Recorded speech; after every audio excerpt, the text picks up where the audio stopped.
Welcome to the Public Voice Salon. We are an open dialogue on education, the arts, and social change, not necessarily in that order.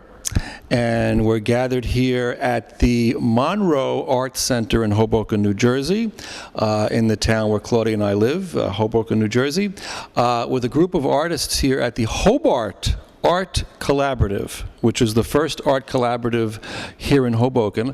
And Hoboken kind of, is one of those cities that gentrified back in the 70s, and it was one of those old industrial cities that was kind of given up on, and then had this comeback, and the artists were very much a part of that. And so our show, we celebrate art, and we're so blessed to be here with this group of artists, and they're going to talk about their work, and talk about the meaning of it, and talk about Hoboken and what it means to be a Hoboken artist, maybe. And we're going to start with just basic open comments. Open, just introduce yourself to our audience, 2 minutes maybe, and then I'll come around and we'll do another round, and we're just going to keep it very dialogical and very flowing and very authentic and very grounded here. And maybe we'll even discover something new in the process of our dialogue, something we didn't realize about our own work, about art, about the meaning of art in society. One of my favorite quotes about art is from an education philosopher named Maxine Green, who says that imagination helps us to think of things as if they could be otherwise. Think of things as if they could be otherwise. And so we're going to start with Rosalind Rose, who is to my left here. And Rosalind, when you think of Hoboken arts, Rosalind Rose, she's it, she's it, and she's synonymous with Hoboken arts, and her work is kind of an interesting combination of things, of old and new, and she's been getting into digital prints and that. So we're going to start with Rosalind to introduce yourself, and you have a wonderful quote on your website by Martha Graham. Is that correct? And I wrote it down here. Let me see if I could take a look at it. You say that the artists, I see I didn't need my glasses, but no, let's see. You say that, what is the Martha Graham quote that's on the front of you? You don't remember it either? Okay. Wow.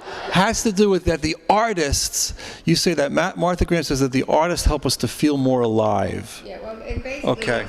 Basically, what she was getting across is that any artist is much more alive because of her connection to the art, or his or her connection to the arts. And I felt it was such an apt description of what the artists, at least the artists that were members of Hob'art, are involved with.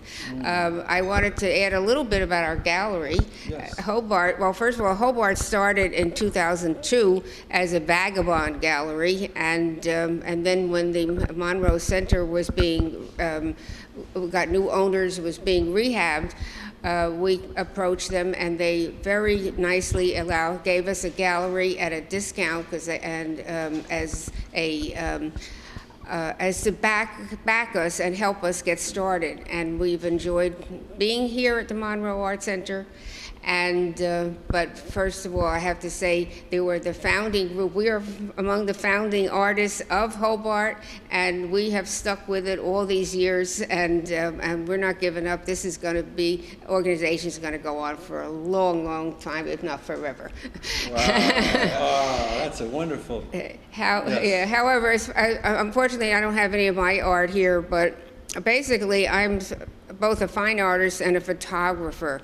And then I discovered Photoshop, and I found that, because I was collaging photographs, both mine and found photographs. And after all years of using little scissors and little knives, I discovered Photoshop and found that, I could do it online. It takes just as long, but it's easier on the hands. However, it's easier to move things back and forth and find it. So I concentrate on trying opposites. I try to blend the past with the present, the inside with the outside, something that is an abandoned, obviously, apartment or a room that has had squatters in and graffiti artists with something that's pristine and from the same area sometimes, and sometimes from completely different continents. So that is basically what I do. I call them photographic montages. That's wonderful, wonderful. Now, we're going to turn now to Liz, and I have a list of the works that are in this show here, the current show, which is called? This show is called Passport to Understanding. Passport to Understanding is the current show here at Hob'art at the Monroe Arts Center.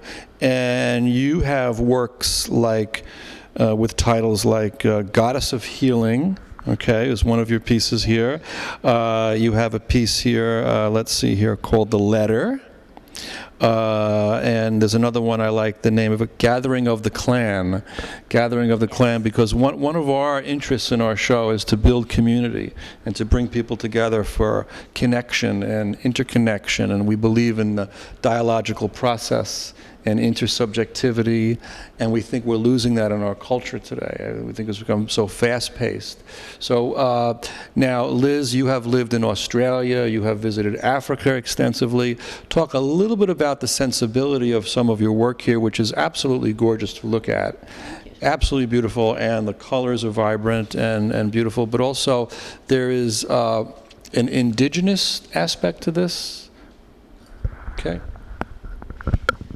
I actually prefer to call it traditional. Okay.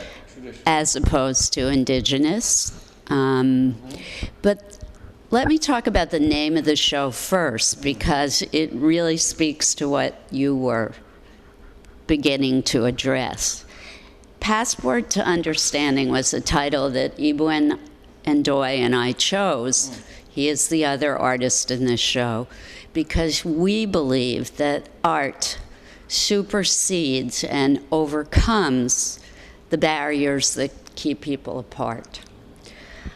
So it was kind of a play on words. You don't require a passport to understand art.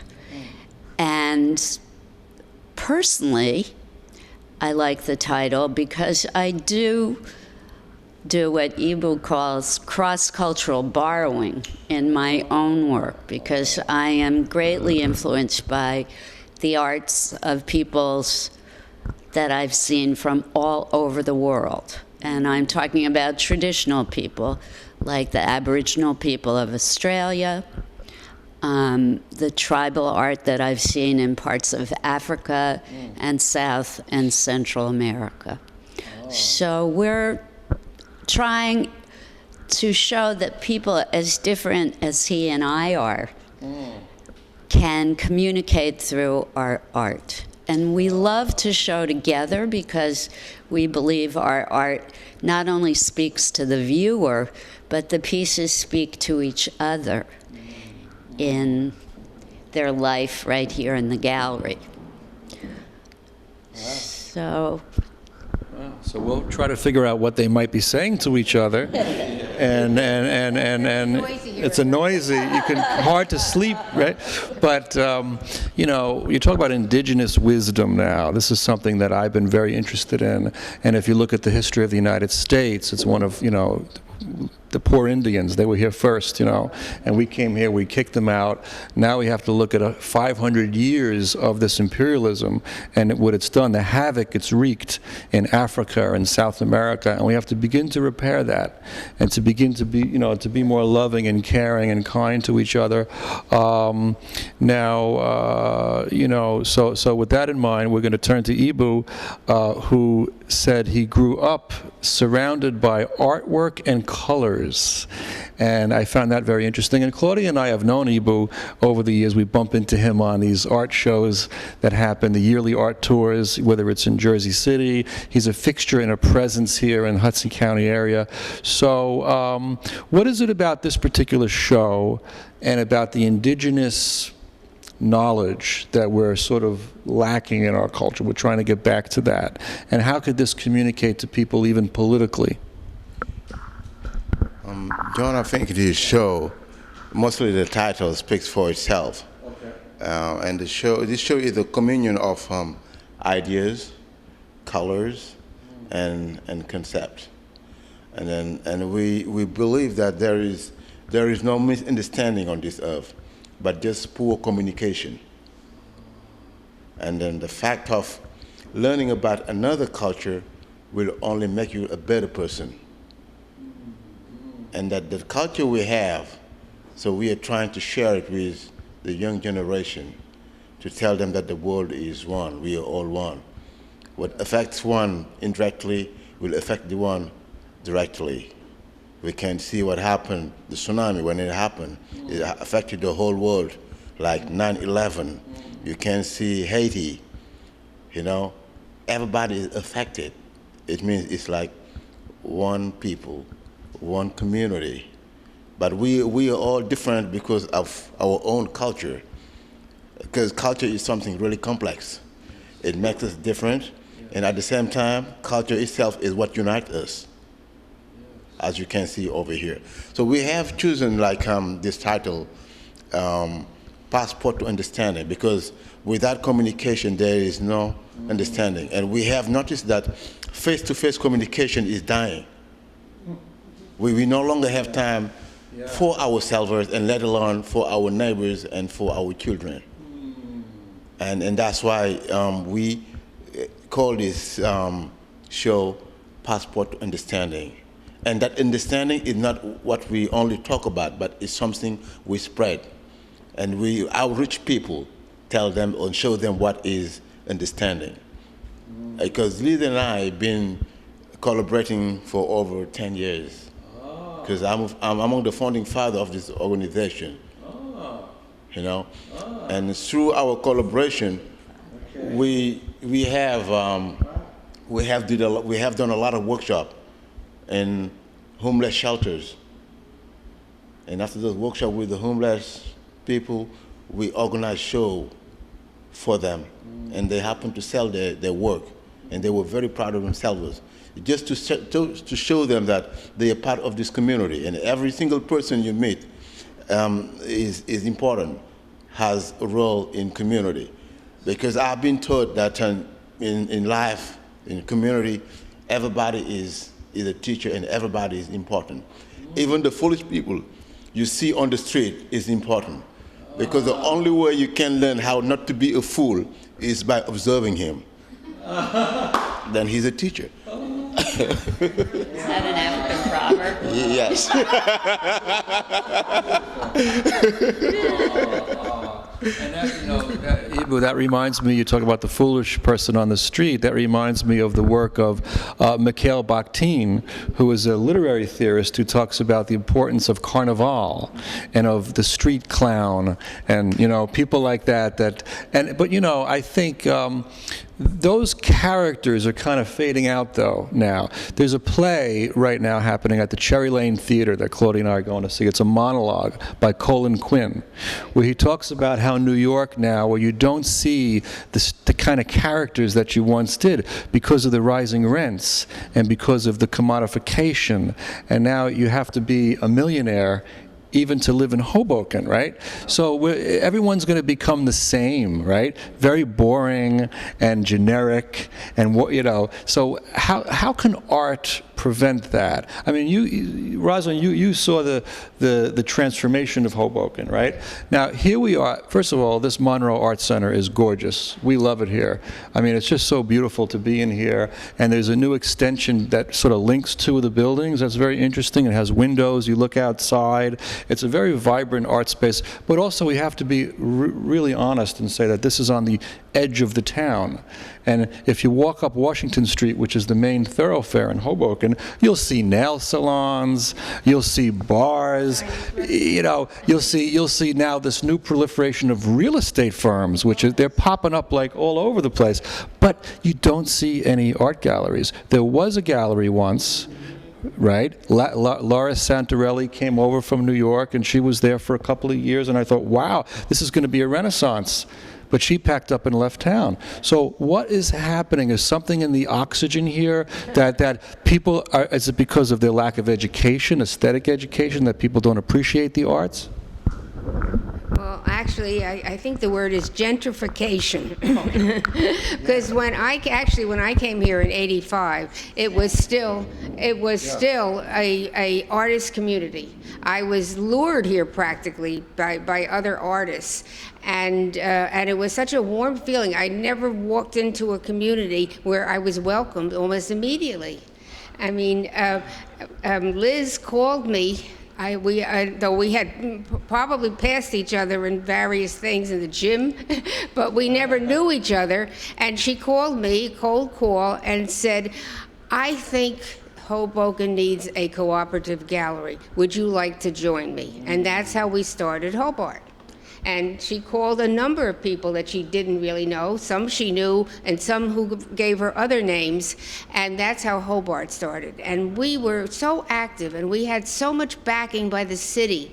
But now it's a different city. It was a warm, almost village-like. And they were calling it the Soho connection. Those days it was Soho, and the same thing that happened to Soho, and is going to happen to Chelsea, and because they're moving to the Lower East Side. Yes. And what happened was that once the artists came in, and it became a pleasant place to live, then the real estate developers came in, knocked down everything, and we had a film that was made, very well received, and an award winner about delivering the empty, and where they burned people out. They set houses on fire so the people had to leave, and then they couldn't get back in. And it was a terrible time in the '80s after I got here. And finally, it settled down. But then, as the developers and the new apartment houses came, the artists left, first one at a time, and then in droves. We have an annual art open studio tour in the fall in Hoboken, which is very well attended from all over, and visitors who are in New York City see the announcement and come. And the first one had over 200 artists with open studios. Now the city has trouble having 100. We actually import artists. Monroe Center and the Newman's building, which is also a lot of art studios, open their empty places and say you could rent this space. And because we don't have enough artists left, we don't have a strong enough community here, because we don't have enough places to show. And every time anybody asks me in the state or the city, what can we do for the artists? I said, give us more spaces to exhibit. And we tried. We wanted to have windows on Washington, and we got one store to open for us, and they actually. Who was that? That was Barbara Tolko, who was a real estate agent. Okay. And one of the good ones. One of the good ones. She's a real estate agent. Some good real estate people. But we want to acknowledge but that. however, her main aim was to rent that store. So when she cleaned it up from the last people, and we put in movable walls to hang artwork, and we had we managed to have 2 openings there. The first one, the mayor came and cut the ribbon, and the second opening, somebody rented the store, and we were out. And we have never been able to connect with any other owner or real estate agent who would be willing to let us even put artwork in the windows while it was open for rental. Yes. Wow. So we're naming some problems here, which is good to do through dialogue, through communication and conversation. And art also has that capacity to name social problems as well. Art can also celebrate life and give us visions of a better world that might be. There's such a complicated aspect of what art can do, and when we make interpretations, I think that's what's very magical, that people could have different interpretations and in these multiple dialogues, about the arts. So Liz, did you want to make some comments about the gentrification process and how you interpret that, or? Sure. Yeah. I want to go back back to the beginning of Hob'art, if you don't mind, sure. and the reason why I felt the need to start it.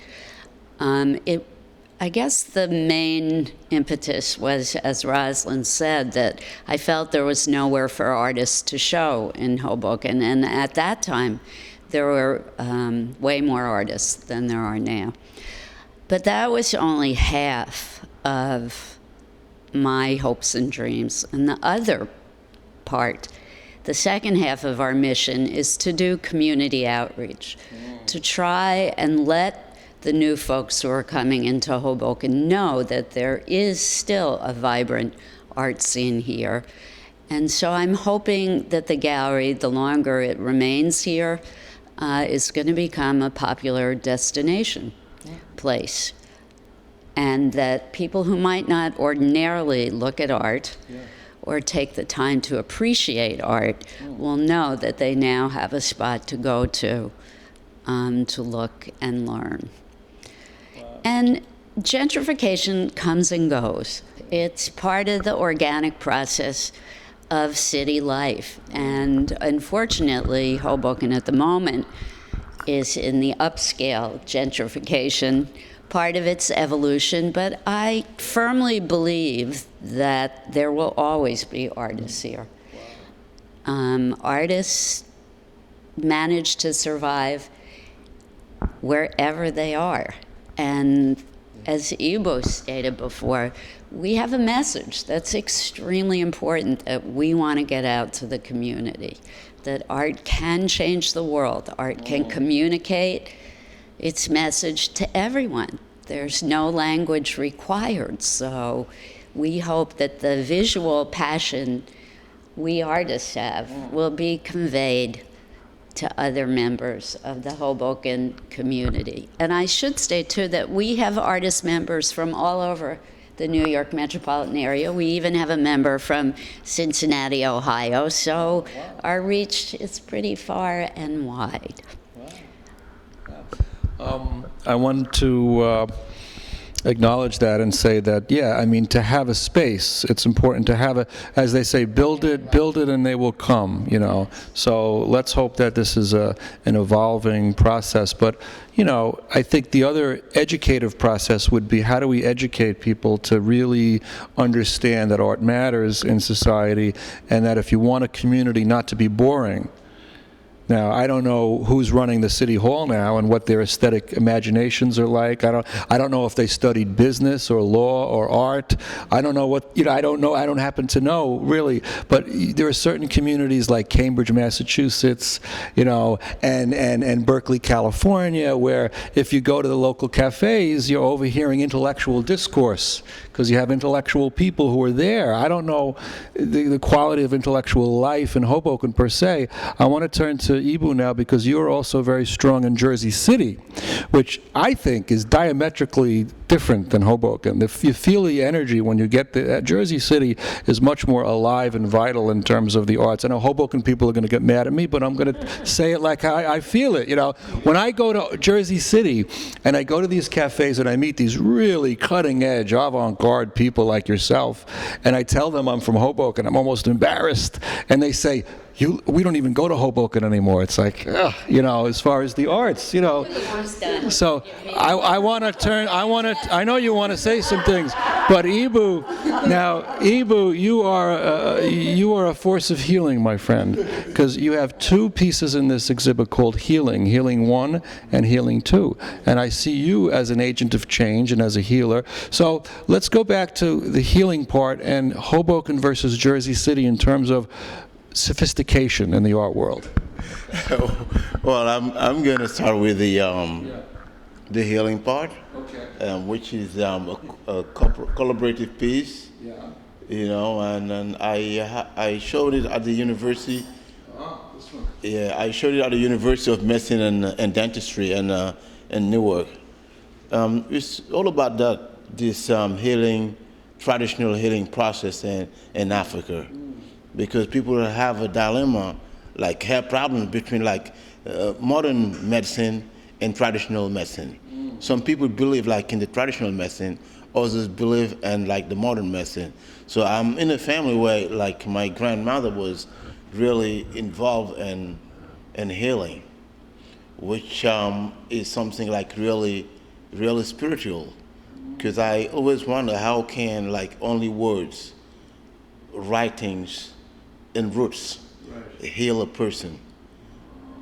Because this connector is just like connection between man and nature. Because we are all like connected with nature sometimes without knowing it. And this is healing process show that, because in healing you also have drumming, you also have everything. Like another example of healing, which is like ritual ceremonies with like drumming, which is very important because for me, the drum symbolizes the connection between the living and the dead, because it's made from a dead tree, and with like the dead goat skin, and the people who play it is like a human being, and it brings like a rhythm that makes people happy, jump, and heals people. This is one very important connection between man and the dead, which we don't pay attention, you know. And then, as you can see over here, so the other one, you see this guy, yeah. Yeah, we'll show it later. Yeah, like, yeah, like the people laying down, Yeah. and you can see the healer like reciting verses or telling things to heal him. It is like a very complex thing, because in the Western world, people cannot believe in that because they believe in taking medications, and medication is something commercial, but which you know, it has good effects and all those things. I'm really involved. I'm interested in like comparing like my life in Africa and the life I'm living over here, and that's why in my work I try to infuse or incorporate like traditionalism and modernism to come up with something contemporary. Wonderful. You know, I think it's wonderful what you're doing, but I also want to say that as far as healing goes, we have to go beyond the arts as well. You know, we got to look at politics. We got to look for a more equitable distribution of wealth. We got to look at health care for everybody. We have to look at all of these political issues too. I think it's, you know, there are limits to art. Is wonderful, but we can't just be like, art will just heal everything, and you know, because there's also political realities to life as well. All of that is true, you know, and I know I was being a little bit harsh on the Hoboken scene. I don't mean you guys. You guys are like the oasis of art and culture here. Yeah, I wouldn't want to take you on, but you guys are really, you know, doing that, but it must be an uphill battle. I mean, Liz, you were champing at the bit. You wanted to say something. I do. First of all, I want to thank the mayor of Hoboken, because Dawn Zimmer has been exceptionally supportive of our group. I want to thank Hershey Weiss, who is the owner of this building, and he also has been incredibly supportive.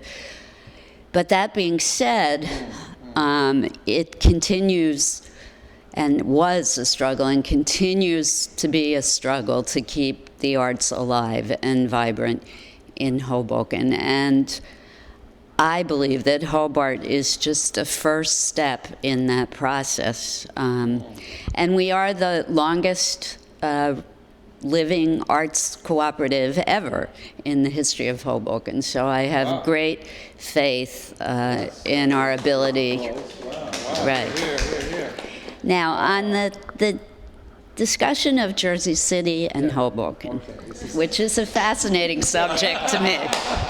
So you might want to cut me short. Come on, okay. There has been, ever since I've lived in Hudson County, this bizarre dichotomy between Jersey City and Hoboken, and it is a mystery to me why this separation exists.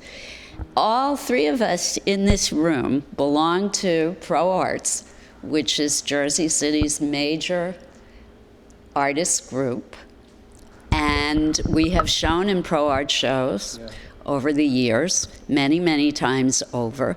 We are friends with the members of Pro Arts. We had a group show with Pro Arts and Hob'art. We have invited Pro Arts to come and show here because I believe, in my heart of hearts, it's one of my fantasies. If both groups joined together, we would be such a powerful influence in Hudson County that we would be unstoppable. It hasn't happened. We have tried. Rosalind in particular, who served on Pro Arts board in order to help make it happen, but we've never been able to get Jersey City artists to feel comfortable here. Jerry Fallow invited Jersey City artists to our Hoboken Open Studio tour, and a handful of people did come and showed in City Hall. But I believe Jersey City folks don't believe the audience for art is here in Hoboken, and so we're kind of dismissed because of that. I don't think they dismiss we artists. Ibo's going to heal it. Ibo's going to heal it. I have a feeling Ibo's going to... Well, he is a healer. Okay. It's a perfect word to use for Ibo. He is a great communicator, and he, of all the artists I know in both communities, seems to straddle the whatever it is, the city lines, and does it very well. Not to be divisive about this, but I just want to tell you how I felt when I first discovered the art scene in Jersey City. It was like this unbelievable thing. Like, remember 111 First Street? Remember that warehouse that was there? That was a whole bohemian scene going on. I had never seen anything like that before. And then, of course, the real estate community did not support that as they should have. But I remember once when I saw Steve Fulop, I first met Steve Fulop at a poetry reading, years before he was mayor. And there's a poetry reading in Jersey City. It was an anti-Valentine's Day poetry reading at this really avant-garde thing. And at the time, he was a councilman. And I said, boy, this guy's pretty cool to show up at, So it's good if you have leaders who are embracing the arts and who are open to that, that cutting-edge thing.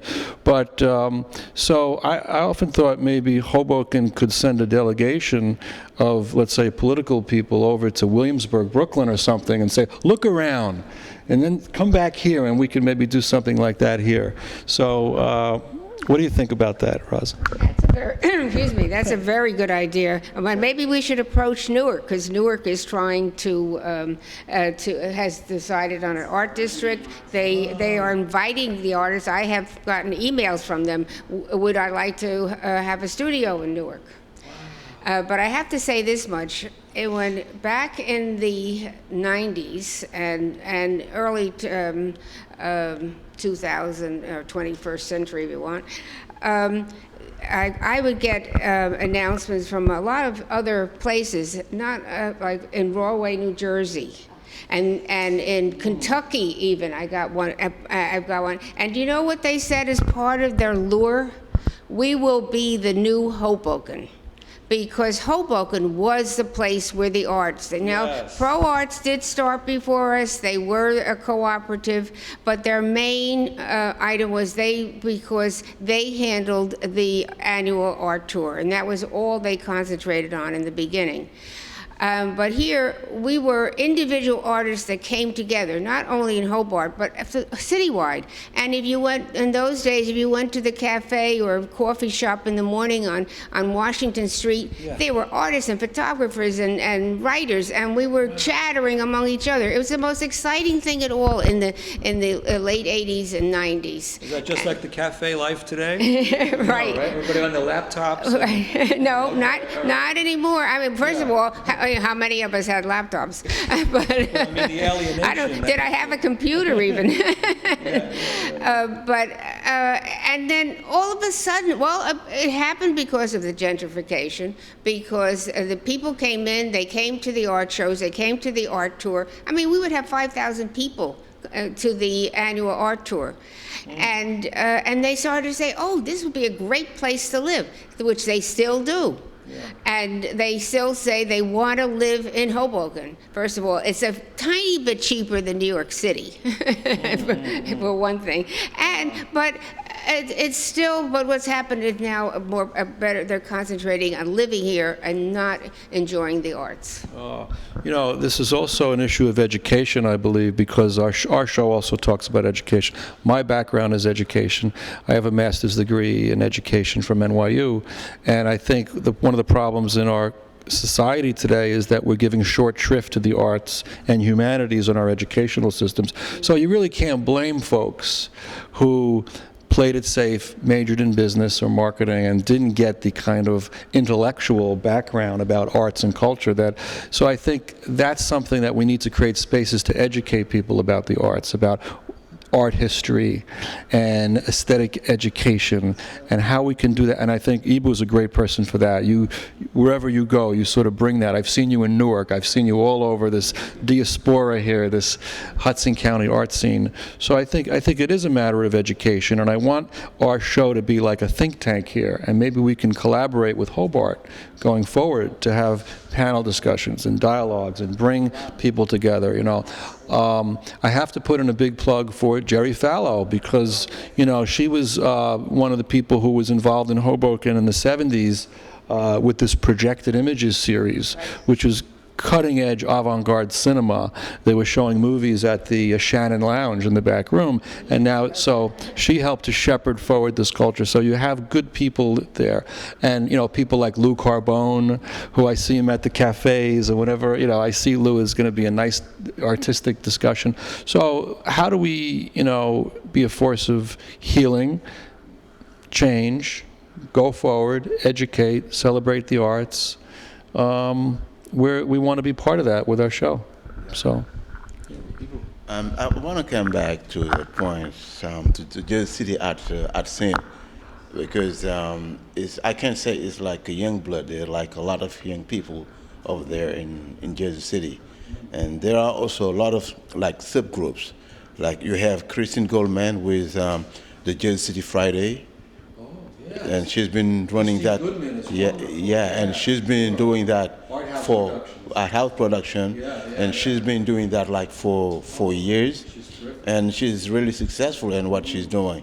And you also have like the fourth Street group. Fourth Street, I mean, it's a group. They used to organize like music festivals, on Fourth Street, and it's a very strong group. And other than that, you have Pro Art, who is also like they organize the Jersey City Art Tour, and I think like all the mayors, the Jersey City got this past year has been like working hard to push the art, because there was the Cunningham. So when Cunningham did a lot for the art, when Cunningham passed away, there was Harvey Smith, the interim mayor. And Harvey Smith came and continued the job. And after Harvey Smith, you have like Jeremiah Hillimeyer. After Hillimeyer, you have like Steve Phillip, and Greg Brickey was also like the culture attaché. He's also an artist, and he's always like in the art scene and doing a lot of good things. And recently, we have like the drawing rooms. Like the drawing room, they every month organize a lot of shows with Jim Postorino. Like it means like we have like 4 strong organizations which are doing everything possible to make the art going on. And we have some other cafes and all those things. But just the artists move. They're everywhere. You find them in New York, Pennsylvania, Washington, D.C., wherever I travel, I meet them, I read somewhere that Jersey City has one of the most dynamic and impressive art communities on the East Coast of the United States. And they don't say Hoboken, they say Jersey City. They used to say Hoboken, right? So we're trying to name the problem. Well, first of all, Jersey City is so much larger. Okay. So Jersey City is a city. Hoboken is one of the smallest cities in the country. And we're only 2 square miles. I think. yeah. And we don't have as many commercial spaces, and unfortunately, they don't want to back galleries. Where in Jersey City, I assume the rent is a little cheaper because there are so many. There are really many galleries that you can show in Jersey City, so it has become more vibrant. And I think this is something that, unfortunately, we have tried. We have tried to get the real estate people to even, lend us an empty store for a week, a month or so, and we're just not getting the cooperation. And as far as Jerry Fowler, we have to say she did support the beginning of Hob'art. When we had no place to meet, she would get us into City Hall. Sometimes we were in the courtroom, and we were in the meeting room, and we used that for at least the first year as the official meeting place, and then eventually we were able to. At one point our board meetings were at home at different homes, or mostly Liz, because she was the best hostess. I remember one time I actually went to a Hob'art meeting. This is going back about 10 years ago, and it was at a bank. It was at a bank. Remember the sovereign? And I was so impressed. Big meeting there, And I said, "Well, look at this. We got the art and we got the money. Now, if we can keep that going forward, keep that idea. Well, we got to try to get. That's where the hope comes in. That's where the hope comes in. Okay. A small grant. Okay. We were sovereign, but we used to meet at the. To meet at one of these galleries that they were, I'm sorry, one of the banks, and they got so used to us that we would be there in the evening with access to practically everything but the safe. And the cleaning, we'd let the cleaning people in, and we'd go on with our meeting. And finally, I think a new bank took over, maybe it was Sovereign, and they said, you can't have these people who aren't bank employees hanging around at night. Oh, those are the anti-art bankers, We don't like them. But anyway, it also must be said that certain countries and certain, cultures and communities support art more. In France, the artists are so much more well-funded. And I just think this is a conversation that needs to go on and get deeper and richer. But for the final part of our dialogue here, I want to get more involved with who you are and your own backgrounds aesthetically and your biographies, and to talk a little bit to our audience too, who might want to grow creatively as artists. They could learn from your biographies and your stories that what got you into art. Was it something in school? Was it something outside of school? What sparked the creative dream for you? Well, when I was in about first grade, I did a picture of a robin, and the teacher put it up on the bulletin board, and she said, "Do you want to grow up and be an artist?" And I said, "Yes." I didn't know what the word meant. I went home and afterwards asked my sister, "What is artist?" And I said, "That's what I want to do." And I have to say, the school system, I was actually born in Irvington, and New Jersey, okay. And it was a very active community at that time, and I was supported by regular teachers and the art teachers all the way through the school system, and I knew that I was going to be an artist from that point on, and I just never gave it up, even when my father said, "You ought to be an English teacher." Oh my God! Well, I became an English teacher, and I'm interested. You got a steady job. Well, anyway, but my grandfather wanted me to go into the postal service, and I rejected that. I rejected that. A friend artist whose grandmother told him he should be a postman. It would save. Okay, so there you go. And with all that creativity in the school system, there's no standardized testing, right? Oh, right. Oh. Good. Okay. talk about that. Well, that's what's killing the creativity today. Yes. That's what's killing the creativity today.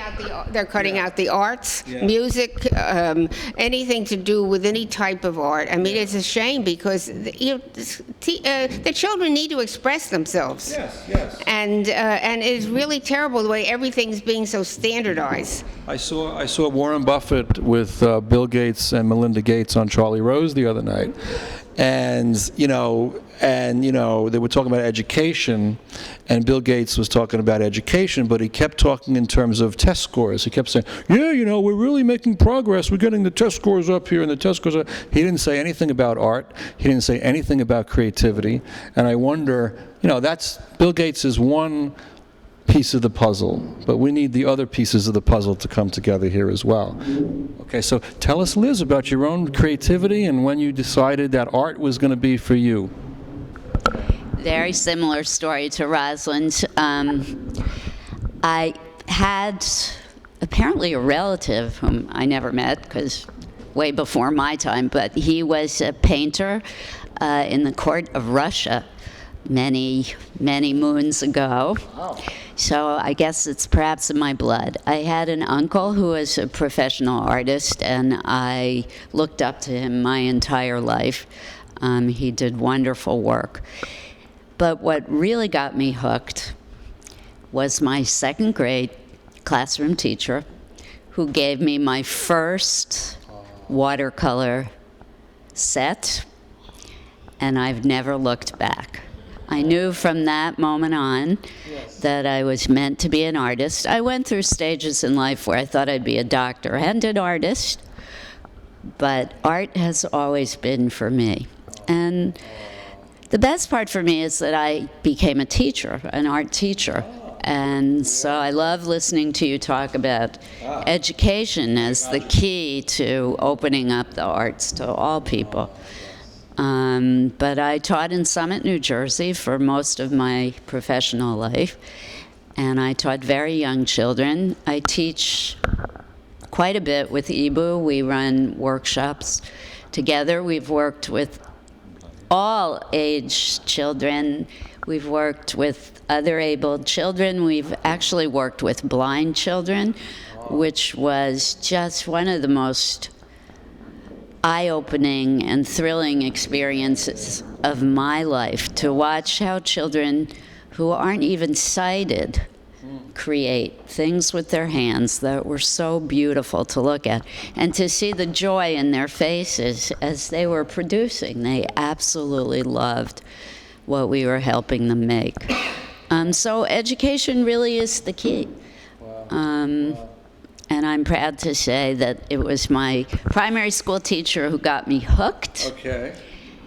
And maybe one of the reasons why I became a teacher as well, so that I could hook other people on art. Well, just to say a little bit about my biography, that my grandmother was brought to America by a famous actress. And my grandmother was in an orphanage over in London, and this famous actress, Blanche Walsh, who was the American Sarah Bernhardt, brought her into the country. And she acted on the stage at the Belle Epoque era, and great theater at that time that also had a political meaning to it, like Tolstoy's Resurrection. She was the star of that, which was a very political play by Tolstoy, novel turned into a play and a movie. So I have that little biographical fragment. My dad was an actor when he was a young man. He was in a play with Warren Beatty, but he never followed through. So I have the frustrated actor father thing where I now have my own show. So I'm going to take the ball and run with this. It's about Warren Beatty. I got to get out there and for my dad. And so my dad always says I could have been a contender when he talks about he didn't follow as the acting job. I could have been a contender, referencing On the Waterfront that was shot in this town of Hoboken, a town that also gave birth to Frank Sinatra, and this is his 100th birthday. I want people to know in terms of who are the famous artists who came from this place. Well, Frankie is the number one guy still to this day. And Alexander Calder, too, okay. But now, Edgar Allan Poe is here briefly, okay. And of course, now we turn to Ibu. And for an Ibu, yeah, and with that pantheon, right? Frank Sinatra, Edgar Allan Poe, and Ibu. Frank, he's got the hat to prove it now. Look, fly me, fly me.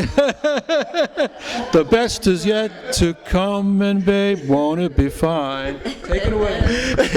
Yeah. Well, my background in art, because I'm from a very creative family, because my mother is into showing, making clothes and all those things. And in the 60s, she used to teach that in Senegal, in Africa, before I was born. And then she got her own showing business where she was teaching, making clothes and all those things. And my father, I can't call him a welder because he did welding and he made a lot of like functional things at home. For instance, when my brother was born, my father made the cradle, welded cradle, very nice, made chairs, you know, and a lot of things. And my grandmother was a tie-dye artist, making things. And as a kid, I grew up in that art scene, seeing colors, seeing like African fabric. And I remember like making collage with those fabrics, using that dye that my grandmother used to left over, like dye t-shirts, like putting on paper paint. And then when I was in primary school, I used to take the color charcoal and powder them, put glue in it, and paint my own stuff, you know? And then the other thing is like I grew up making my own toys. Compared to here where you have like toy dollars. As a kid, you make like your own, you want to play guitar, so you know where to find the fishing wire, the wood, you know where to find the plastic good and everything, and you make your own toys. You know, so you create things like you want to create. And there's a creating process with your friends, your kids. So you go and recycle things. You sit together and make your own toy. And which is like really, really interesting. You grew up with that creativity. There's no workshop and there's nothing. And then after you finish doing your toy and everything, you can't play with it like for just 1 hour. You throw it away. You don't keep it. The next day you wanna have like another toy. You make your own toy. And I felt more at home with the toys I made than with the one that my father bought for me, because I cannot throw them away. I have to keep them for a certain time. You know, it's like the creative process. It's like you see that on the street. Because there, like the carver or the tie-dye artist doesn't have a studio like this. Yes. Because here in the Western world, people are indoor people. Yeah. And there people are outdoor people. In Africa. Yeah. What you do is like you do it like openly on the street. And then, you know, and as you can see, because they said knowledge is for everybody. You don't have to hide. Right. If you can see, like, if you go to museums and all those things, the sculptures you see, there is no signature. Because if you sign something, you appropriate it. It's for you. Right. But if you make it and you don't sign it, it's for the community. And this is how, like, Africans see art. Well, Ibu, you're very much a person of the public space, because I see you a lot in the public space. I see you in the village, right? I've actually had encounters with Ibu in Greenwich Village, where there's Ibu here, and you know, you're out there, which is wonderful. He doesn't sleep. He doesn't sleep. He doesn't. He's less than me. Sometimes at 3 o'clock in the morning, I could always send an email, and I'll get an answer. He's at the computer. I work in the night, you know, because I mostly work in the night. Like, I went to bed like 6 in the morning today. you know, the night is so wonderful. I don't want to waste the night. There's a lot of things going on. Beautiful. That's beautiful. I want to. We are night owls, and I get my most creative ideas at night. And, you know, in day I'm involved with family, with activities and emails and texts and all that. At night it's quiet, and then I can concentrate. So when Claudia tells me to come to bed, she says, "You're up watching TV too loud." I say, "No, I'm getting ideas. I'm getting ideas. I'm getting ideas." As we wind up, we have a few minutes left. We're going to have like closing reflections, but I just wanted to say what popped into my head while you were talking about the fact that you made your own toys. I thought about the gross materialism we have in our society, drowning in all this stuff and these toys that are being made for kids like by Disney and all that. We could get rid of all of that and just have like homemade stuff. When I was a kid, I used to make forts in the woods behind my house. I would make forts, and that's what was more entertaining. So there's a political message that I got from your story about your childhood, you know. So let's just do a closing reflection. It could be anything you learned here today. Going forward, just a final thought. We actually only have about 3 minutes left. So a brief final reflection on our dialogue and anything parting you want to say to the public. Sorry to misdirect you. But I have to say that it is still a warm community, and I have enjoyed all the years I've been in Hoboken, and especially with having the connection to the Hob'art Cooperative Gallery. Thank you. Wonderful, wonderful. Okay. Beautiful. I'm a little bit speechless, which is unusual, but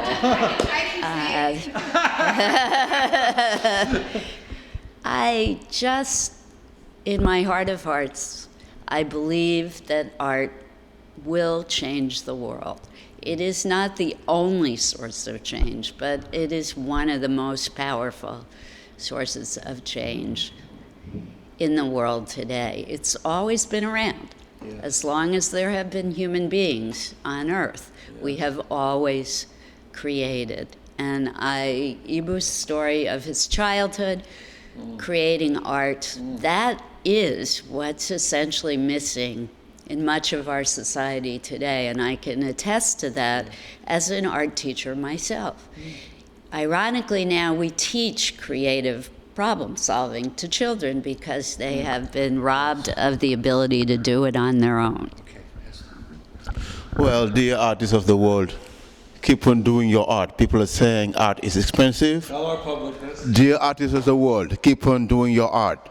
People are saying art is expensive, but art is not. Art is knowledge. And whoever said knowledge is expensive, let him try ignorancy.